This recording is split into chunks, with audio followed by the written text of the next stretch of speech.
আজকে নতুন ধরনের একটা রেসিপি নিয়ে চলে এসেছি। কলার গাছের থোড়ের যে ফেলে দেওয়া অংশগুলো সেইগুলো নিয়ে, তো সেইগুলোর মাঝখানটা চিড়ে এরকম জালিদার অংশটা থাকবে সেইটিই আমি ব্যবহার করব।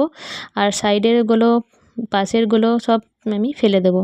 এই দেখুন, এইগুলো আমি জালিদার যে অংশগুলো আছে এগুলো নুন জলে ভিজিয়ে রাখবো মিনিমাম 5 থেকে 10 মিনিট, যাতে করে একটু নরম হয়ে যায়। এবার নুন জল থেকে ছেঁকে নিয়ে এর মধ্যে দিয়ে দেবো হলুদ গুঁড়ো, লঙ্কা গুঁড়ো, জিরে গুঁড়ো আর কর্নফ্লাওয়ার, অল্প একটু নুন। কর্নফ্লাওয়ার দিয়ে ভালো করে কোট করে নেব, আমি মাখিয়ে নেব। খুব বেশি কিন্তু দেওয়া যাবে না, অল্প করে দিলেই হবে। তো এইভাবে মাখিয়ে রেখে দিতে হবে আরও 5 মিনিট।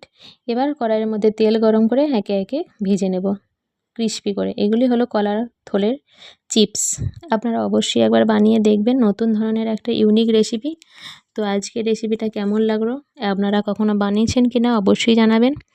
কলার থোড়ের চিপস কেমন লাগলো আজকের ভিডিও অবশ্যই জানাবেন। আর এটি খেতে কিন্তু দুর্দান্ত।